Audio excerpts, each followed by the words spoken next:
I think today we're going to see 3-1. Obviously, the U.S. is winning. I think we might see a Sentner goal, a Macario goal, and a Johannes goal. Welcome back to Morning Footy. The Champions League final, not the only big game on this Saturday. We have the U.S. women's national team in action taking on China, 5:30 p.m. Eastern Time, live on TBS from Allianz Field in Minnesota. And luckily, we have our own U.S. women's national team legend in studio to break it all down, our very own Kelley O'Hara. Welcome back to the show, Kelley. You've made this move now, before we get into this game, you made this move to the media side. How is it going? How are you enjoying being part of Morning Footy and all the stuff here at CBS Sports? Well, Stefano, I'm definitely in my rookie year, but it's been great. I've really enjoyed it, being able to be done playing, but still staying close to the game. It's nice, so easing into it. But again, get to work with great people, get to have fun, stay close to football. What more can you ask for? We love having you here. Well, another CBS Sports personality is also now getting her first shot with the U.S. women's national team, Labonta. She's been on our show several times. Why was now the moment to bring Lo into this team, and what does she bring to Emma Hayes' side? For sure. I want to say, first of all, what a moment for Lo. I mean, you always remember your first call up, and for this to come at this point in her career, I'm putting in quotations, older player getting called in.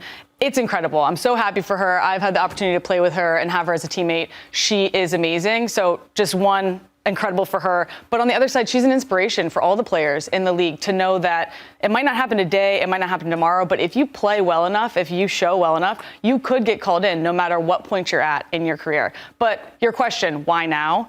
This year for Emma Hayes is a research and development year. She's got to figure out who are the players she can count on going into 2026 and building that foundation into the 2027 World Cup. So she's got to look at everybody. And Lo Labonta is a great option. I'm really excited to see her in a U.S. jersey, put on that kit, feel the weight of that, but she's ready for it. She'll step up to this moment, and I'm excited to watch her play. What a moment for her. And like you mentioned, an R&D year. I think it's key, right? Before a World Cup, before a big moment like that, to kind of see what Emma Hayes has at her disposal to put the best team out on the pitch. All right. Talk about the forwards in this team. We haven't seen the Triple Espresso in quite some time, obviously, with Sophia Smith, with Trinity Rodman, with Mallory Swanson, injuries, life issues, obviously, kind of preventing that. So what have we learned about the depth at that forward position, especially with not having these three available consistently? Well, listen, you don't have the Triple Espresso, but then you're able to call in these names. I think we see that the forward position is deep. Emma knows that. And so now it's really about which players are going to take their opportunity and show Emma, you know what, even when Triple Espresso comes back, I'm still your girl. I still want to be your starter. And I think two of those players, one, Alyssa Thompson, she just got very, very high praise from Emma Hayes. Emma said, Alyssa's been easily one of the best players in the NWSL. She's shown so well for her club at Angel City FC. She's shown well when she's brought in to the women's national team. And again, if you have your U.S. manager saying this about you gotta feel good, right? On the other side, we have Allie Sentner. She's also shown very, very well. She's come in. She's only had a couple caps with the women's national team so far. She's already scored 2 goals. So again, like you said, what we know about the forward position, it is deep. But for these girls, I want them to take their opportunity, know that they have to make the most of it while they have their chance, whether that's because of injury, because of pregnancy, because of somebody's poor form. You've been given an opportunity, take it. Yeah, without a doubt. I mean, it's really an embarrassment of riches what the U.S. women's national team has at their disposal at that position. One of the topics with Emma Hayes the last few windows is, what is she going to do? Is she going to keep it consistent? Is she going to try different players? And really, what do you expect to see today with her lineup in a match against China that we all win and see? Yeah, so like I said, research and development year, but the reality is the last camp, she went with her strongest 11. I think she's going to do that again today in the first game. So this is my projected lineup. Let me just talk about it for a second. So I think you're going to see Tullis Joyce in goal, coming off of a super strong season with Man United. And then in the back line, you have Germa back. You have to slot her in. We've been seeing Tara Mecchio, and while Germa's been out, Tara has done well, but Germa's a lock. She's fantastic. I think we'll see her pending. Is she able to play 90 minutes? Not sure. But this back line, this is the strongest back line that she has at her disposal in camp and potentially of any options she could bring in. So I think you're going to see Dunn on the left, Girma, Sonnet in the middle, and then Fox on the right. In the middle, you're going to see Coffey, Heaps. She'll probably be on the left side, Johannes on the right. But I think that because Trinity Rodman isn't here, you might see Ali Sentner out on this right side. I would love to see it. Macario as the 9, she's a given. And then, like I said, Alyssa Thompson. When the coach is saying that you're one of the best players in the NWSL, you're getting the starting spot. So I think this is going to be our starting 11. Maybe the one question mark, will Lily Johannes start in the midfield? Will Emma choose to try somebody new in there as a starting spot? But I think this is what you're going to see. I want to focus on that back line, and you mentioned that the outside backs are something that she maybe is looking for more depth. She has kind of her lockdown players at all those fullback positions. Why was she looking for more depth, and who could be that depth? You have some names here. All right, so in the outside back position, these are 2 positions that Emma has talked about needing to find her depth, outside back and goalkeeper position. In the outside back position, you have 2 locks in Emily Fox and Crystal Dunn. They are at the top of the depth chart. They are your starters. There's no question marks there, right? Called into this camp, Carrie Abello, her first camp, and then Avery Patterson is coming off of a super strong last camp. So I think that these are your options.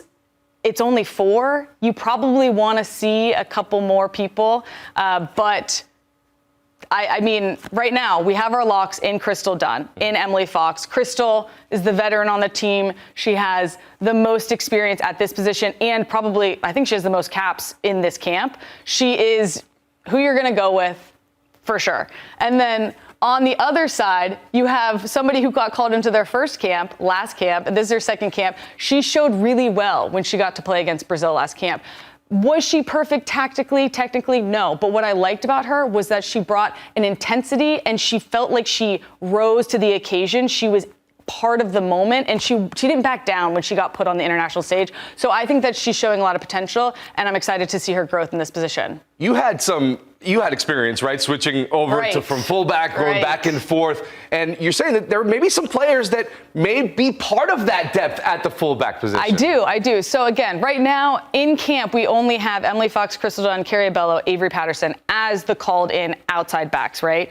But I think that you could see in Emily Sams, she plays outside back. She plays center back for her club. She plays outside back or the outside of a 3-back for her club sometimes. We could see her in an outside back position. Will Emma try it? Not sure. Emily Sonnet, she's played outside back for the national team before. She, in my opinion, is better at a center back, but she's a great option as an outside back. And then Ali Sentner.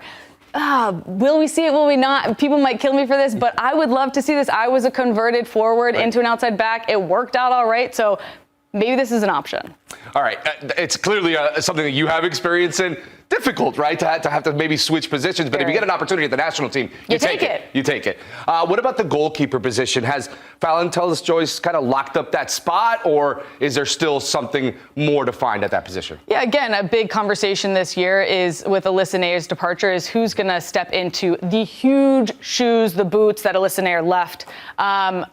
Fallon Tullis-Joyce came off of an incredible season with Man United. It was her first time being in that starting position with the club. She rose to that occasion, and I do think that she is probably sitting at the top of the depth chart in the goalkeeper role.